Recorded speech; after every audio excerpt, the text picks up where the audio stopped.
بسم الله الرحمن الرحيم. السلام عليكم ورحمة الله وبركاته. النهاردة فجاني أخ حبيب بالنسبة لي، الأخ تامر الفقيه للظاهر من نفسه، وهو أخ معنا في المنتدى بخبر أو صورة إن نوارة نجم بنت الحشاش، طبعا اللي هو أحمد فؤاد نجم. طبعا الحشاش ده مش شتيمة، لأن هو قال إن هو بيشرب حشيش، وقال إن هو هبل وبنته هبلة، فهو هبل وبنته هبلة.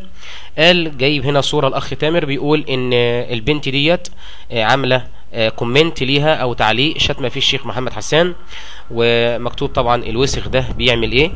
فانا طبعا دورت على الصوره دي او التعليق بتاع نوارة نجم ده موجود فين. قلبت عليه الدنيا في اليوتيوب وغيره في الفيسبوك ما لقيتهوش. فطبعا انا نزلت هنا وعملت مشاركه بعديها بشويه للاخ، فقلت له ان انا دورت عليه الموضوع ده مش لقيته سيدنا، انا قلبت النت على الصوره دي مش ملاقيها، ممكن تكون فبركه او يا ريت تقول لي مصدرها ايه للضروره. فالاخ مشكور جاب لي الرد بتاعها، قال لي شوف اللينك يا غالي، اللينك في تويتر. وبعدين انا دخلت في تويتر عشان اتاكد من نفسي عشان ما نبقاش ظالمينها. دخلت هنا في تويتر على صفحه نوارة نجم، فلقيتها هنا بتتكلم كلام طبعا اسلوبها طبعا زباله زيها وزي ابوها، كل كلامها وكل الفاظها كده. فهنا كاتبه بترد على واحد اسمه محمد شاذلي، وبترد عليه بتقول له الوسخ ده بيعمل ايه. وده مقطع يوتيوب، ده مقطع يوتيوب. عشان نعرف هي بتقصد مين، هي احتمال من اتنين، تكون بتقصد محمد شاذلي، بس احنا لو شفنا محمد شاذلي على الصفحه بتاعته، انا مش مشترك في تويتر عموما يعني، بس قدرت افهمه بسرعه. ده كلامها مع محمد شاذلي كلام عادي جدا، يعني هما بيتكلموا مع بعض، ما يبقى الشتيمه اصلا مش لمحمد شاذلي. وبعدين المفروض اخ زي الاخ محمد شاذلي المفروض ان هو حاسب نفسه سلفي، الاشكال دي ما تتكلمش معاها اصلا.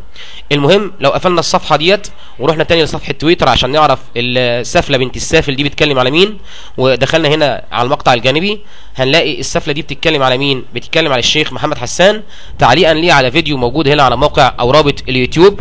الشيخ محمد حسان بيعلق على ازمه مسبيرو، وهنا الكلام واضح واكبر شويه. نوارة نجم ده موقعها صفحتها على تويتر، وبتتكلم على الشيخ محمد حسان بتقول الوسخ ده بيعمل ايه.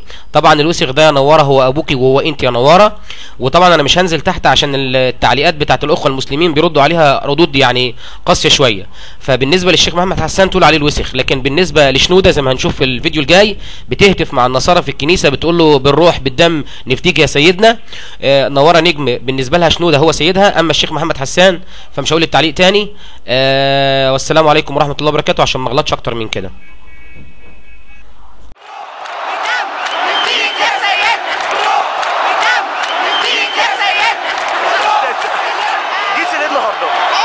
النهارده انت ليه جيتي؟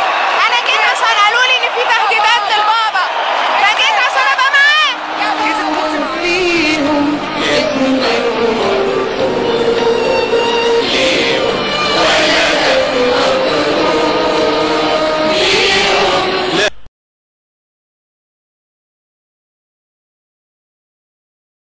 انا ما شفتش ليه في البيت صورة للشيخ الشعراوي الله يرحمه. شايف صورة الشيخ حسن نصر الله.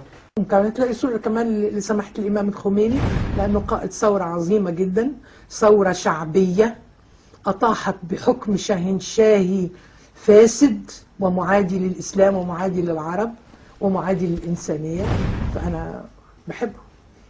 بس ده حب جديد. لكن انت لما تخش بيوت ناس دلوقتي تلاقيهم معلقين صورة جيفارا ولا صورة غاندي، بقى يعني عايزيني احب غاندي واكره الامام الخميني ازاي يا ناس؟ جننتوني.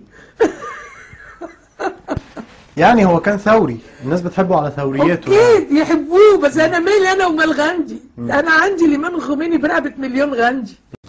هل طلبت موعدا من سماحة السيد حسن نصر الله لرؤيته او الاجتماع به؟ حصل. شفته؟ وشفته.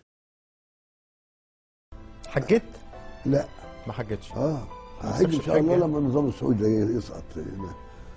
لو النظام ده مش موجود اروح طبعا.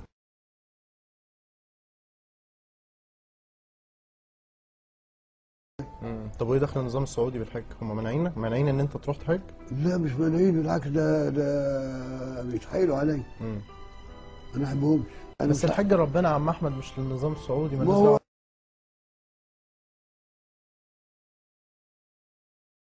أنت شتمت الشيخ القرضاوي عندما قال أن الشيعة هم أشد خطرا على السنة على الأمة عفوا. أيوة. من إسرائيل. طيب الشتم ولا مش شتمش؟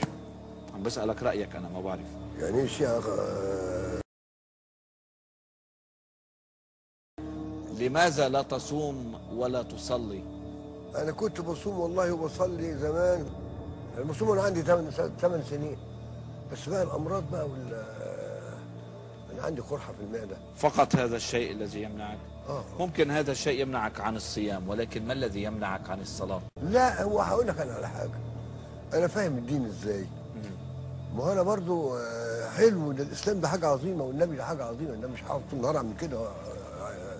مش ملاحظ انه كل شيء بحياتك عامله على قياسك وعلى طبعًا. راحتك؟ طبعا. ما في محرمات، ما في مقدسات، ما في ممنوعات، ما في خطوط حمر. اللي انا اقرره.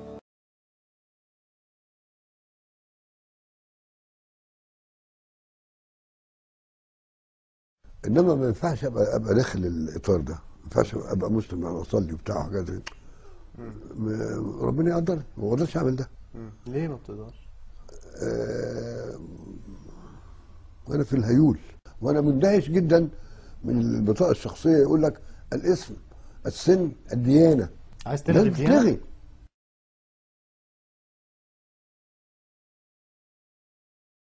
طيب ليش اعتبروا انه كان بدك شيء مع الشاي؟ شيء ما اعرفش في دماغهم ايه. وبعدين لما ما بقاش موجود. في دماغك ايه؟ انت في دماغك ايه؟ انا حشاش، انا حشاش، انا حشاش، انا حشاش. في حد يقول عن حاله حشاش؟ هو في حشيش دلوقتي؟ ما فيش. المعمول دلوقتي مغشوش يا ابو العميل، كل حاجه مغشوشه. مش عم تقدر تاخد حشيش الايام؟ هو فين الحشيش؟ لو في اشرب دلوقتي.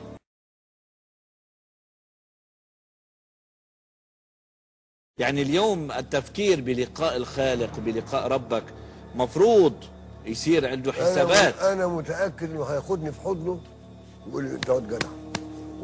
انا متاكد من كده. وقد حدث ما حدث، فالتسمية هذا الحدث بفتنة طائفية هذا كذب. هذا كذب من كل الضيوف الذين ادعوا هذا على برامج التوك شو، وانا تحت ايدي يعني نقولات. يعني مثلا الاستاذة نورة نجم بتقول كل مدرعة واقف عليها واحد بدقن وماسك مصحف بايده.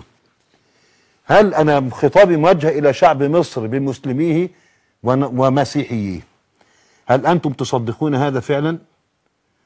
ان السلفيين غزوا الجيش بحيث ان كل مدرعة خرجت الى التحرير او الى مسبيرو كان يقف عليها واحد بذقن ويحمل مصحفا بيده؟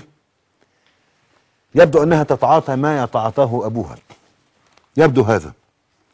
فالاستاذة نوارة نجم اكرر مرة ثانية، يبدو انها تتعاطى ما يتعاطاه ابوها وصرح به في اجهزة الاعلام، وهي امرأة لها تعبيرات في غاية الوضاعة موجودة على الانترنت، فمن شاء ان يعرف حقيقتها فليدخل على الانترنت وليستمع الى الالفاظ التي تتفوه بها هذه المرأة التي ترتدي الحجاب.